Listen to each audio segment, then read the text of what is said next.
오늘 예배하러 오신 여러분 다시 한번 주의 이름으로 환영합니다. 정말 잘 오셨습니다. 여러분 기쁜 마음으로요. 기쁘죠? 기쁜 마음으로 앞뒤 옆 사람들에게 환영합니다. 잘 오셨습니다. 인사 나누겠습니다. 잘 오셨습니다. 나는 오늘 처음 왔는데 누구를 환영해야 되나? 그런 분이 있을 수 있는데요. 아버지 집에 오셨으니까 환영하는 겁니다. 여러분 하나님의 집에 오신 것 잘 오셨고 주의 이름으로 환영합니다. 우리 사랑하는 성도 여러분, 여러분 요즘 예배 드리는 것 기쁘세요? 몇 분은 답하셨고 답을 안 하셨지만 기쁘다, 즐겁다는 표정을 보여주셨습니다. 정말 예배하러 오시는 것이 행복하시나요? 때론 교회 가는 것 힘들 수도 있죠. 어떨 때는 교회 가는 것 좋을 때도 있고요. 교회 가면 친구들을 만날 수도 있고 봉사를 할 수도 있고 섬길 수도 있고 찬양도 할 수 있고 기뻐할 수 있습니다. 그런데 여러분 한번 생각해 보시면 여러분 예배를 드리면서 여러분의 심령 속에 정말 터져 나오는 기쁨과 감사를 가졌던 때가 언제였나요? 정말 주님 감사합니다. 이런 예배를 드릴 수 있다니 얼마나 감사한지 모르겠습니다 라고 했던 모습이 언제였습니까? 아니면 예배 시간에 시계 한번 보고 계시나요? 언제 끝나지? 왜 긴 거야? 왜 짧은 거야? 왜 이런 거야? 여러분 성도의 모습 속에 나타나는 것 중에 하나가 예배의 기쁨이었습니다. 예배의 기쁨이었어요. 하나님의 백성들과 함께 하나님을 만나는 기쁨과 설레임이 있어야 하는데, 그래서 우리가 성도들이라면 예배에 목숨 걸어야 돼요. 정말 주님, 내가 이 세상에 그 무엇보다도 하나님을 섬기는, 하나님 앞에 예배드리는 기쁨과 감사와 찬양이 있기를 원합니다. 그래서 그런 모습이 있어야 되는 것입니다. 시편은 하나님을 찬양하는 노래이죠. 기도이기도 하고요. 하나님의 백성들이 그들이 아프고 힘든 상황을 가지고 주님 앞에 나아가 주를 만나게 됩니다. 그래서 이 시편 속에는 고백의 시들이 있어요. confession들이 나오고요. 그 다음에 praise를 하는 찬양하는 찬양시도 있습니다. 그래서 이 시편 가운데서는 기도의 시도 있어요. 하나님 앞에 간곡한 심령으로 자신들의 마음을 토해내며 하나님 앞에 기도하는 모습이 있어요. 그리고 이 시 중에서는 성전으로 올라가면서 불렀던 노래들이 있습니다. 순례자들이 힘들고 어려운 상황 가운데서 하나님의 보호하심과 위대하심을 바라보며 노래했던 모습들이 나와요. 그런데 예배 가운데서 안식일 날, 우리가 이야기하면 주일날이죠. 주일 예배 가운데 불렀던 노래가 시편에 몇 편 나오는지 아십니까? 예배 가운데 드렸던 노래 말입니다. 여러분 안식일에 부르는 노래, 우리가 아는 대로 시편은 여러분의 성경에 제목이 붙어 있는 것이 제목이 아니라, 학자들이 쓴 제목이 아니라 이 제목은 원어 성경의 1절이라고 그랬습니다. 오늘 시편 92편 제일 위에 보게 되면 뭐라고 붙어 있느냐 하면 안식일의 찬송시라고 되어 있습니다. 안식일의 찬양시다. 그러면 이 시편 150편의 시 가운데서 안식일에 찬양하며 불렀던 시가 이 시편 92편 한 편밖에 나오지 않아요. 그러면 하나님의 백성들이 예배 가운데 찬양을 불렀지 않았던 것이 아니고 그들이 이 시편의 노래를 가지고 노래를 했음에도 불구하고 안식일의 예배 가운데 불렀던 시는 이 시편 92편 한 편밖에 없다는 사실입니다. 그렇다면 이 시가 도대체 어떤 시였길래, 또 우리는 어떻게 안식일날 예배 가운데 무슨 노래를 불러야 하며 어떤 노래를 불러야 하는지를 보여주는 매우 중요한 모습이라는 사실입니다. 이 시편 92편을 보면서 권위 있는 구약학자 데릭 킷널이라고 하는 교수는 말하기를요, 구약시대의 안식일은 단순히 아무 일을 하지 않고 쉬는 날이 아니라 공동체가 함께 모여 하나님을 예배하는 날이었다, 이렇게 이야기를 했어요. 그러니까 안식일은 쉬고 육신의 노동으로부터 쉬는 날이 아니라 안식일은 하나님 앞에 예배하는 것이 초점이었다, 이렇게 이야기를 합니다. 그래서 의도는 기쁨이지 짐이 아니었다, 그렇게 이야기했습니다. Intended to be a delight rather than a burden, 이렇게 되어 있습니다. Intended to be a delight rather than a burden. 노동하는 일이 아니라, 노동하면서 쉬는 날이 아니라 이 날은 기쁨의 날이다, 감사의 날이다, 찬양의 날이다. 여러분, 주님 섬기시면서 힘들 때가 있죠. 교회 봉사하면서 힘들 때 있잖아요. 우리 교우들도 보면 어떨 때 우리 일부 성가대 하시는 분들 일부도 하시고 3부도 하시고 또 봉사하시고 섬기시고 또 음식을 준비하시고 여러 가지 힘들고 어려운 부분들을 보게 됩니다. 자, 그러면 이 안식일에 내가 주님을 섬긴다고 하는 의미 가운데 내가 아무 일을 하지 않고 육신의 노동에서 쉬는 것이라고 생각을 하면 우리 다 예배 드리고 바로 집에 가야 돼요. 그래서 쉬어야 됩니다. 이 목사부터 잘못하는 거예요. 왜냐하면 안식일 날, 주일 날 제가 제일 힘드는 날 중에 하나가 주일 날이에요. 그럼 내가 안식일을 어기는 거 아니겠어요? 내가 육신적으로 노동을 하고 힘들어하니까 말입니다. 그런데 이 안식이라고 하는 의미 속에 나타났던 것은 핵심이 무엇이었냐면 내가 얼마나 봉사를 하고 힘드느냐 안 힘드느냐가 핵심이 아니라 내가 얼마나 육신적으로 쉴 수 있느냐가 핵심이 아니라 내가 예배를 드릴 수 있느냐, 내가 예배 가운데 나타나는 하나님의 은혜와 축복이 있는가를 보아야 한다는 것이죠. 그러면 이것은 일의 개념이 아니라 하나님 안에서 쉼의 개념이었습니다. 예배를 통하여 하나님 안에서 쉼을 얻어야 한다는 모습이죠. 예배를 통하여 흘러내려가야 지치지 않는 열정을 가지고 섬길 수가 있게 됩니다. 자, 그렇다면 이 안식일에 도대체 그들이 무슨 노래를 불렀는가? 또 우리는 이 예배를 드리면서 무슨 노래를 불러야 되는 것인가? 왜 그 수많은 시편 가운데서 150편이나 되는 시편 중에서 안식일에 주일날 예배 가운데 불렀던 찬송의 시라고 나오는 것이 이 시편 하나밖에 없는가? 오늘 이 시편은 한 세 부분으로 나누어서 볼 수가 있게 됩니다. 여러분 성경 말씀을 한번 보시고요. 먼저 1절부터 5절까지가 예배드리는 기쁨에 대해서 말합니다. 예배드리는 기쁨에 대해서 이야기를 하고요. 그 다음에 6절부터 9절까지 보게 되면 예배를 드리지 않으면 어떤 역사가 있게 되는가? 예배를 드리지 않으면 어떤 역사가 있게 되는가?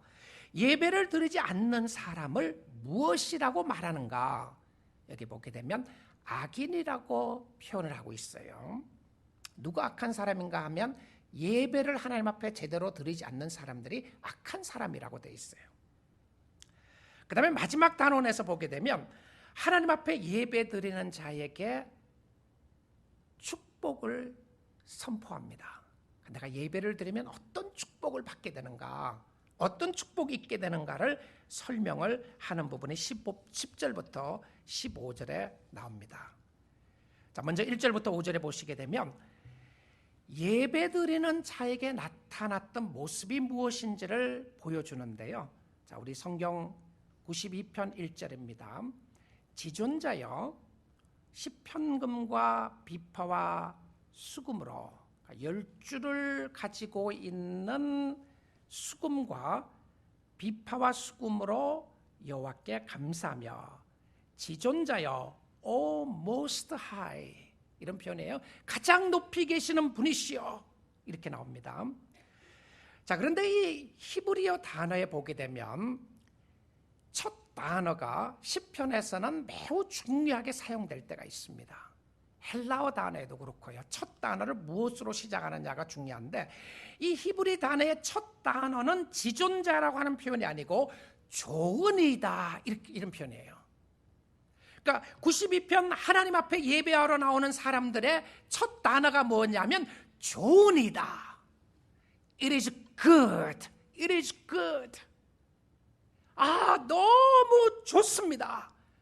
예배 드리러 오는 사람들에 있어서 첫 번째 감정의 표현이 무엇이었냐면 It is good. 좋다는 것이었어요.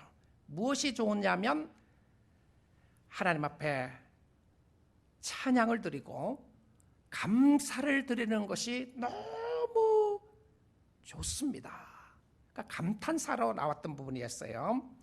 안식일에 불렀던 시편에 기록된 유일한 노래의 시작은 하나님께 대한 감사와 찬양의 모습이었습니다. 이것이 기쁨으로 나타났던 거예요.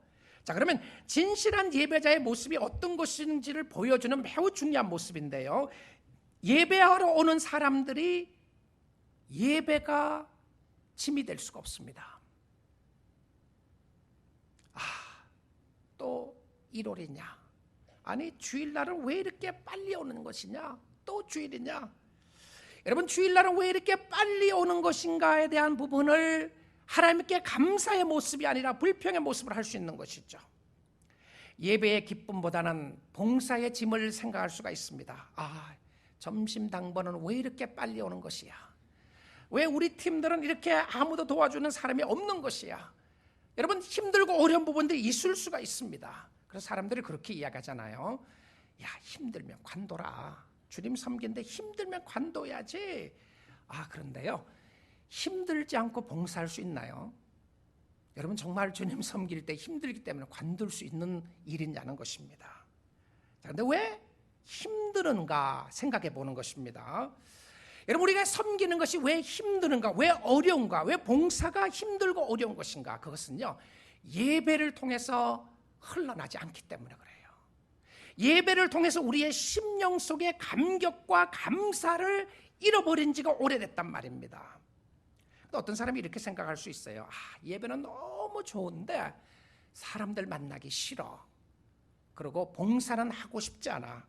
내가 봉사를 안 하니까, 내가 점심 봉사도 안 하니까 점심도 안 먹고 가는 거야.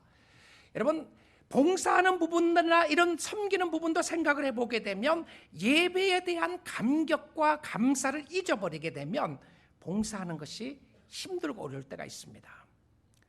자, 근데 이 예배의 기쁨을 표현해주면서 표현했던 모습이 무엇이었냐면 악기들입니다. 악기, 10편금과 10줄 가진 금과 비파와 수금이었어요. 그럼 이것은 기쁨의 모습을 담고 있는 모습인데요. 좋으니다 하나님을 찬양하는 것이, 좋으니다 하나님을께 예배드리고 감사하는 것이 너무 좋습니다. 예배자의 모습이에요. 자, 근데 여기서 재밌는 표현은 감사하라, 찬양하라, 기도하라, 명령어가 나오지 않아요. 여러분, 신약 성경에 보게 되면 주 안에서 기뻐하라, 항상 기뻐하라, 쉬지 말고 기도하라, 범사에 감사하라, 이건 명령어로 나올 때가 있어요. 근데 이 시편의 기자에서 예배 가운데 나왔던 사람들은 기뻐하라, 감사하라 이런 명령어가 없어요. 그냥 예배를 드리러 오는데 마음속에 터져 나오는 기쁨이 있었던 거예요. 자, 여러분, 우리가 주님 앞에 나오면서 기분이 좋을 수도 있고 기분이 안 좋을 수도 있어요. 여러분, 한 주의 신앙생활이, 또 한 주의 삶이 너무 힘들고 어려웠으면 예배 오는 것도 기분이 안 날 수 있습니다. 지금 내가 무슨 마음이라고 기뻐하란 말이냐, 내가 어떻게 이 상황에서 기뻐할 수 있고 어떻게 감사할 수 있다는 말이냐, 당신은 내 상황을 아느냐, 내가 힘들고 어려운 것을 아느냐. 그래서 기쁨을 상실되어 있었던 부분들을 나의 환경과 상황을 통해서 이해하려고 할 때가 있습니다. 그런데 여러분, 성도들의 삶 속에 나타나는 모습은 무엇이었냐면 성도의 봉사하고 섬기는 부분도요, 하나님과의 교제 가운데서 흘러나와야 하는데, 이 예배의 기쁨이 있게 되면 하나님이 주시는 축복의 모습을 함께 바라볼 수 있게 되는데요, 우리가 하나님 앞에 나와 예배하면서 하나님의 주시는 감격과 하나님의 주신 기쁨의 근거가 어디에 있는지를 보아야 합니다. 도대체 어디에 있는 것인가? 자, 그래서 이 모습 속에서 하나님이 주시는 기쁨과 예배의 근거를 두 가지로 설명합니다. 근데 그 두 가지를 설명하는 부분을 어떤 모습으로 보느냐 하면 아침과 밤으로 설명을 했어요. 아침에 무엇을 부어주신다고 되어 있죠? 아침마다 주의 인자하심을 알리며.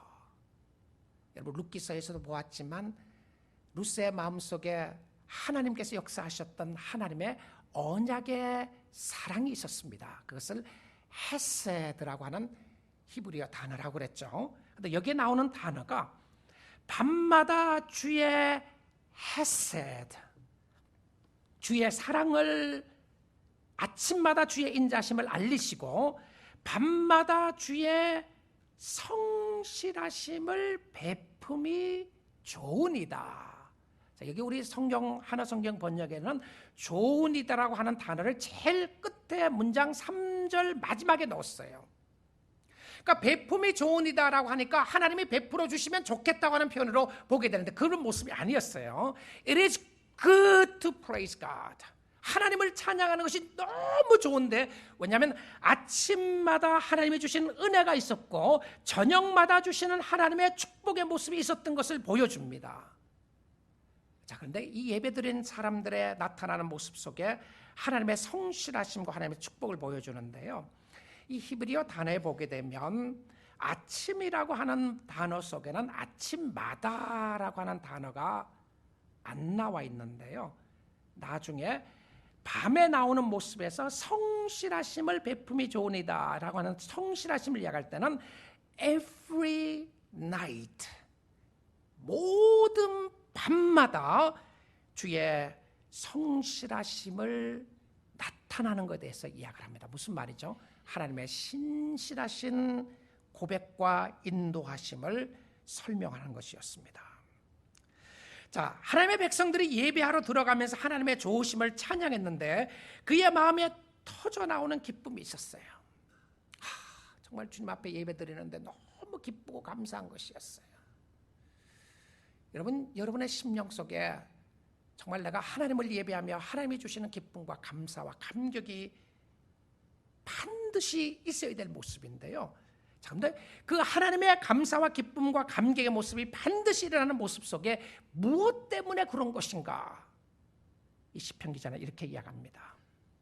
여호와여, 주께서 행하신 일로 나를 기쁘게 하셨으니 주의 손이 행하신 일로 말미암아 내가 높이 외치리이다.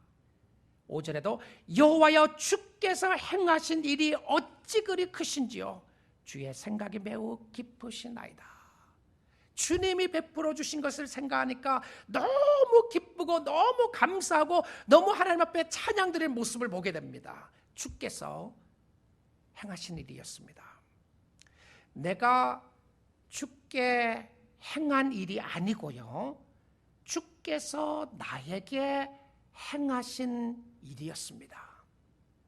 우리가 때론 예배의 감격과 예배의 축복과 예배의 은혜와 예배의 기쁨을 상실하는 것 중에 상실하는 이유가 무엇이었냐면 주께서 행하신 것을 보지 않고 내가 주께 행한 것을 봐달라고 하기 때문이에요. 주님, 내가 주를 위해서 한 것 좀 봐주세요. 그리고 하나님께만 이야기하지 않고 이야기를 합니다. 사람들, 내가 주를 위해서 한 것 좀 봐주세요. 왜 나를 안 보시나요? 날 좀 봐주세요. 우리는 봉사하고 섬기는 것 가운데서도 우리의 삶 속에 기쁨을 잃어버리는 것 중에 하나가 주께서 나에게 베풀어 주신 축복을 보지 않고 내가 주를 위해서 했던 나의 의를 자꾸 드러내는 거예요.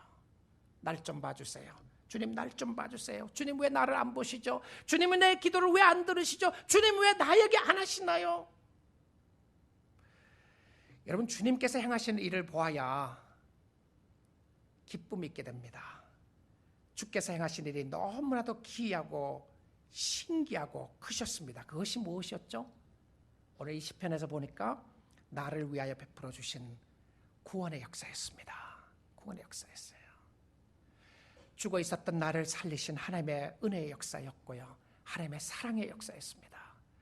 자, 내 마음속에 기쁨을 상실하게 되고 기쁨을 잃어버렸던 이유 중에 하나가 주께서 행하신 일을 보지 않고 내가 하고자 하는 일들을 주님이 봐달라고 이야기했을 때 잃어버리게 되는데, 주께서 나에게 행하신 일들을 생각해 보니까 정말 내가 구원의 역사를 이루어 놓았던 것이 아니고, 내가 어떻게 earn하고 내가 어떻게 그 구원의 역사를 얻었던 것이 아니라 전적인 하나님의 은혜였고 하나님의 축복이었다는 것을 보게 됩니다. 그래서 예배 가운데 나오면서 하나님을 바라보는 거야.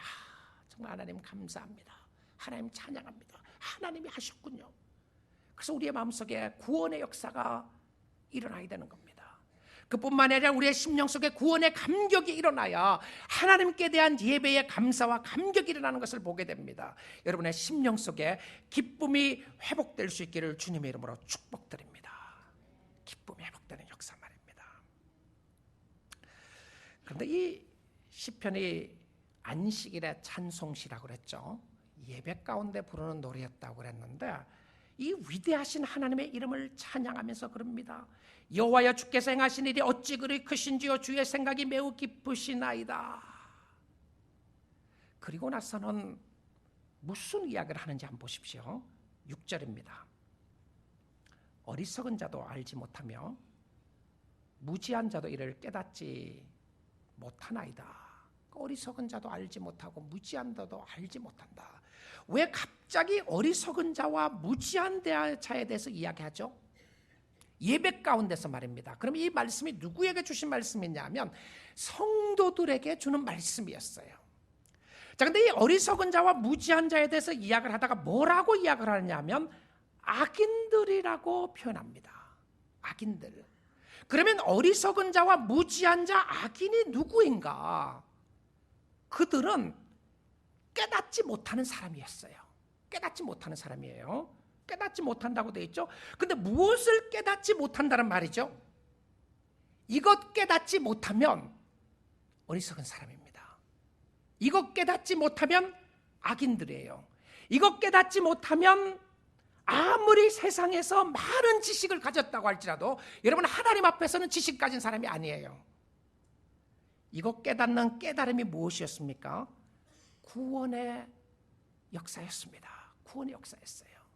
하나님의 구원의 감격과 구원의 기쁨과 구원의 은혜를 깨닫게 되는 모습을 이야기를 하는데요, 이것에 대한 반드시 회복되는 역사가 있어야 예배에 대한 기쁨을 회복할 수 있다는 것이죠. 여러분, 교회가 어떠냐? 그 교회 찬양이 어떠냐? 우리 교회 찬양이 어떠냐? 우리 교회 설교가 어떠냐?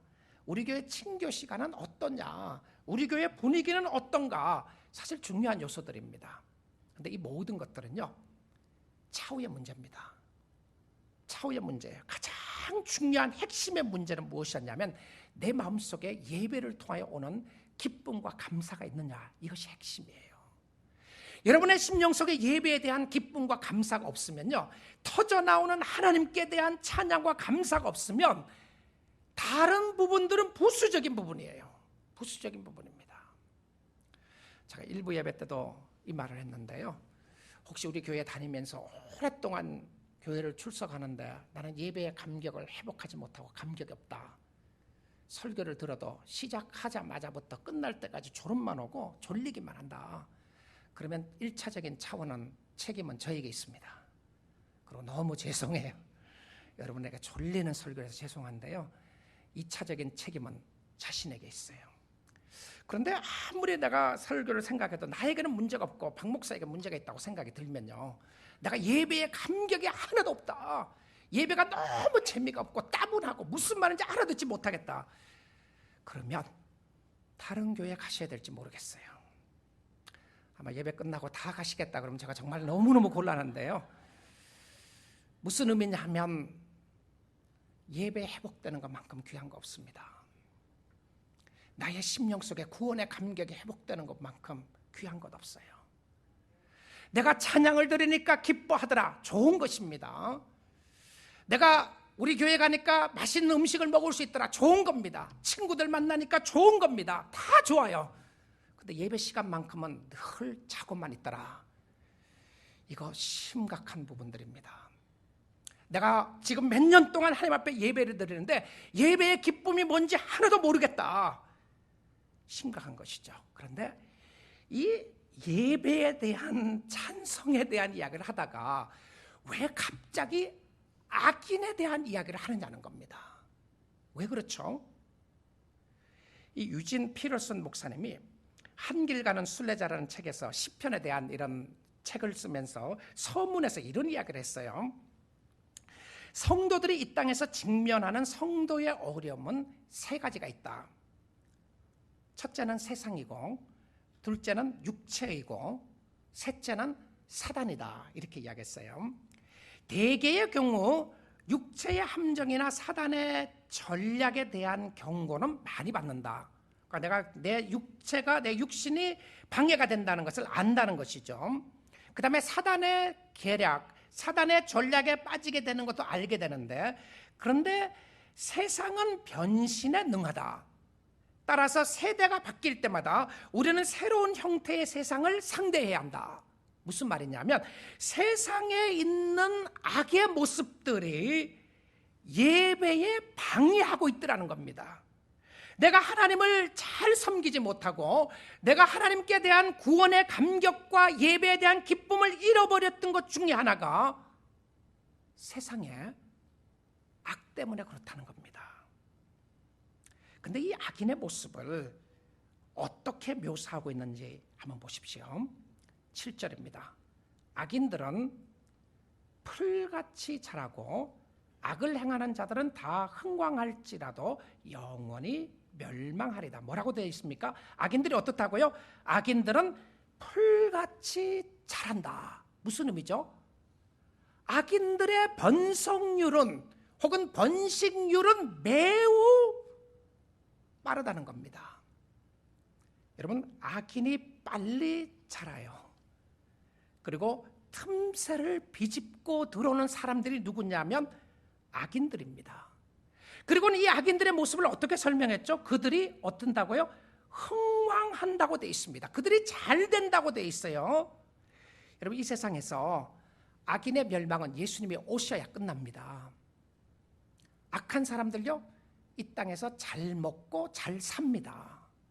그리고 악한 사람들이 잘 먹고 잘 살 것이고요, 그들이 이 땅에서는 힘을 가지고 세력을 가지게 되고 그 세력을 가지고 예수 믿는 사람들을 핍박할 수 있어요. 근데 이것 때문에 우리의 신앙에 자꾸 바들이 되는 거예요.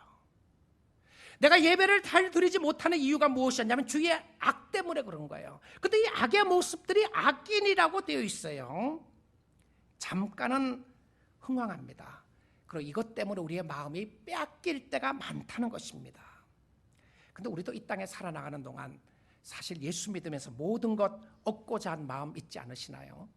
세상에서 정말 잘 먹고 잘 살고 싶은 욕망이 있는 거죠. 그 자체가 나쁘다는 의미가 아닙니다.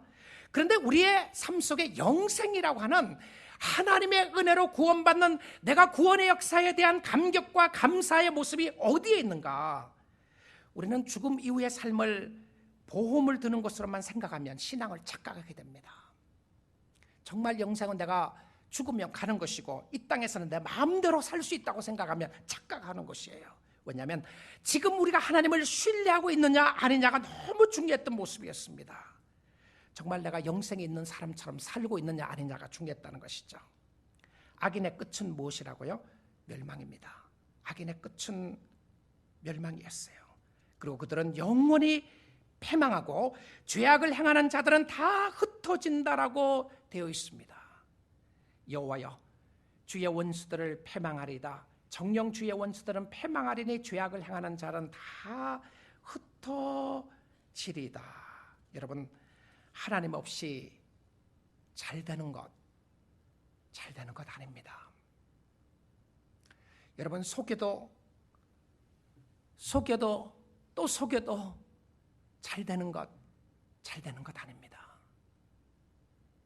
세상에 가진 모략 또 가진 방법을 다 동원해서 내가 잘 먹고 잘 사는 일이 최고의 목적으로 살아나가는데, 그래서 하나님이 나를 도와주셨기에 하나님 앞에 감사헌금이라도 드려야 되겠지 생각을 하고, 하나님 주님이 나에게 주셨으니까 더 많이 주겠다고 생각하는데 그 뒷 밑에 보게 되면 전부 다 부정부패와 더럽고 추한 모습만 있다면 그거 주님 기뻐하는 것 아닙니다. 하나님은 거지가 아닙니다. 하나님은 우리의 것을 빼앗아가는 그런 분이 아니시고요, 악인이 잘 되는 것 때문에 우리의 마음이 빼앗겨서 나도 저렇게 살면 더 잘할 수 있겠다고 생각하는 모습으로 신앙생활이라고 하는 그 이름을 가지고 한다면 그것은 주님이 기뻐하는 모습이 아니었어요. 오히려 우리는 가슴을 치며 통해야 할 것입니다. 하나님, 이게 내가 잘 되는 게 아니었군요. 내 신앙의 좀먹는 역사였고 내 마음속에 구원의 감격과 감사를 잊어버리게 되었던 것이 내가 잘못이었군요. 하나님 앞에 돌아보아야 되는 모습이라는 사실입니다. 자, 예배 가운데 왜 이 상황 속에서 시편 92편은 예배 가운데 악인의 형통함과 악인의 멸망을 이야기했을까? 그것은 그만큼 성도들의 마음속에 이 악인의 세상의 형통과 악인의 모습이 예배에 방해를 하고 있더라는 사실입니다. 우리는 세상의 잘됨과 못됨, 안됨의 이 세상적인 그 기준을 가지고 끊임없이 나의 신앙의 모습들을 바라보고 있더라는 것입니다. 그런데 성경은 이야기합니다. 악인이 영원하지 않고 의인이 영원하다고 말입니다. 악인은 잠깐 잘 되는 것 같지만 영원히 멸망하게 될 것이라고 이야기합니다. 누가요? 예배 드리지 않는 악인이었습니다. 그런데 10절 말씀에 보게 되면 이제 터닝 포인트가 일어나게 됩니다. 그러나 주께서 But you, O Lord, 당신께서, 그러나 주께서 내 뿔을 들소의 뿔같이 높이셨으며 내게 신선한 기름을 부으셨나이다. 누구에게요? 나에게. 누구에게? 예배자에게. 하나님이 예배자에게 주시는 축복의 모습을 보게 되면 주님께서 행하시는 모습을 보게 되는데요, 예배를 드리지 않는 악인의 모습을 이야기를 하다가 이제는 터닝 포인트로 다시 의인에게 향하게 됩니다. 의인이 누구였나요? 하나님을 예배하는 사람이었어요. 하나님 앞에 기쁨을 가지고 구원의 감격을 가지고 주님을 예배하며 주님을 섬기는 모습을 설명을 하다가 이렇게 이야기합니다. 내 원수들이 보응받는 것을 내 눈으로 보며 일어나 나를 치는 행악자들이 보응받는 것을 내 귀로 들었도다. 이제 멸망의 모습을 보게 되는 것이죠. 그리고는 마지막에 의인의 축복을 설명합니다. 12절입니다. 의인은 종려나무같이 번성하며 레바논의 백향목같이 성장하리로다. 누가요? 예배하는 의인이었습니다. 예배하는 의인에게 주었던 축복이 무엇이었냐면 종려나무같이 번성한다. 종려나무는 사막의 기후에서 자라는 나무죠. 우리 캘리포니아에서 잘 자라는 나무가 종려나무지 않습니까? 그런데 종려나무뿐만 아니라 여기 나타났던 백향목은요, 춥고 높은 고산지대에서 자라는 나무였습니다. 이 백향목은 비바람의 역경을 이겨가면서 수천 년 동안 높이 자라는 나무였어요. 의인의 환경이 춥던 덥던 자라게 됩니다. 그리고 성장하게 되는데 하나님의 역사 가운데 성장하게 됩니다. 그런데 이 종려나무처럼 그리고 백향목처럼 자라나가는 의인은 어디에 심겨져 있어야 되는 것인가? 13절에 이야기를 합니다. 이는 여호와의 집에 심겼으며 우리 하나님의 뜰 안에서 번성하리로다. 자, 성도는 누구인가? 예배자는 누구인가? 우리의 심령 속에 종려나무같이 백향목같이 풍성하고 충만한 은혜를 누릴 수 있는 사람들은 나무가 어디에 심기워져야 되느냐 하면 여호와의 집에 심기워져야 합니다.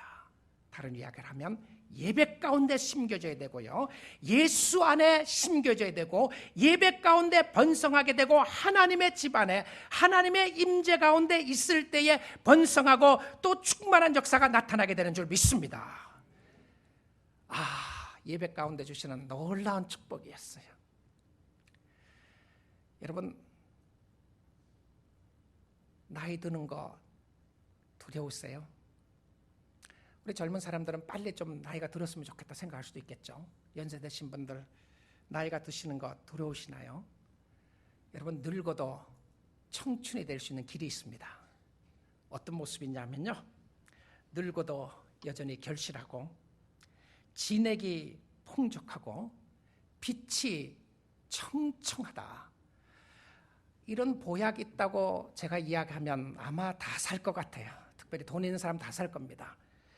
늙어도 결실하고 진액이 풍족하고 빛이 청청하다. 여러분, 누가 그렇다고요? 여호와의 집에 심기워진 하나님의 성도들이 그렇다고 이야기합니다. 그래서 영적인 모습이었죠. 영적인 모습을 바라보게 되면 연세가 들면 들수록 하나님의 집에 심기웠던 자들은 하나님의 안에 있으면 있을수록 젊음과 싱그러움이 있다는 거예요. 늙어가면서 더 힘들고 어렵게 사는 모습이 아니라, 추한 모습으로 사는 것이 아니라 늙어도 청춘으로 사는 길이 있습니다. 젊은 사람들이 늙은이처럼 사는 모습을 가질 수가 있어요. 하나님을 섬기지 않으면 그렇게 될 수 있습니다. 그런데 청춘으로 살 수 있는 길은 여호와의 집에 심기워지는 역사였습니다. 연세가 들면 들수록 더욱 빛나는 모습이었는데, 젊음과 싱그러움과 축복과 은혜를 바라볼 수 있는 부분이 무엇이었냐면 여호와의 집에 심기워지는 역사였습니다. 여러분의 심령이 여호와의 집에 심기워져서 하나님이 주시는 놀라운 축복이 있기를 주님의 이름으로 축복드립니다. 여러분, 사무엘 울만이라고 하는 시인을 아실지 모르겠어요. 그가 78세에 쓴 시가 Youth, 청춘이라고 하는 시였습니다. 메가더 장군이 늘 자기의 품에 넣고 다녔다고 하는 시라고 하는 일화가 있는 것인데요, 그는 그 시의 속에서 이렇게 시작을 했어요. 청춘이라고 하는 것은, 청춘이라는 인생의 어떤 한 시기가 아니라 마음가짐을 뜻한다. Youth is not a time of life, it is a state of mind. 내 마음속에 어떤 생각을 가지고 있는가가 청춘을 이야기한다. 여러분, 그러면서 이 시를 쭉 설명을 하면서 청춘이라고 하는 것은 결과적으로 내 마음속에 두려움을 물리칠 수 있는 용기와 안이함을 뿌리치는 모험심과 그 탁월한 정신력을 뜻한다. 때로는 20살 난 청년보다 60살 난 노년이 더 청춘일 수 있다. 누구나 세월만으로 늙어가지 않고 이상을 잃어버렸을 때에 늙어간다. 이렇게 이야기를 했어요. 여러분, 이 모습을 바라보게 되면 정말 사무엘 울만이 이야기하는 모습이 아니라 성경적인 모습을 보게 되면 누가 청춘인가? 예배하는 자가 청춘이었습니다. 하나님 앞에 예배하는 자가 심령이 새롭게 되고 심령 속에 놀라운 은혜와 역사하심을 바라볼 수 있었던 것을 보게 됩니다. 사도 바울이 고백한 것처럼 우리의 겉사람은 낡아지나 우리의 속사람은 날로 새롭도다. 조지 위필드에게 사람들이 와서 이야기했어요. 목사님, 너무 일을 많이 하는 것 같습니다. 그래서 일을 좀 줄이라고 그랬어요. 그랬더니 위필드가 이야기하기를, 늙어서 죽느니 차라리 주를 섬기다가 닳아서 없어지겠다. 이렇게 이야기했어요.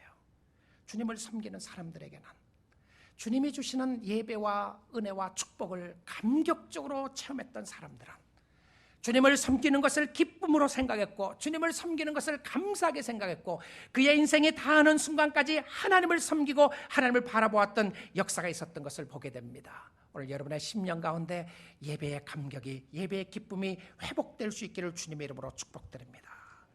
날마다 성령께서 역사하시는 회복되는 역사. 주님 그렇습니다. 나를 보는 것이 아니라 주님을 보는 것이었군요. 구원의 역사를 깨닫고 주님을 바라볼 때 나오는, 그렇습니다, 좋은 이다. It is good to worship God.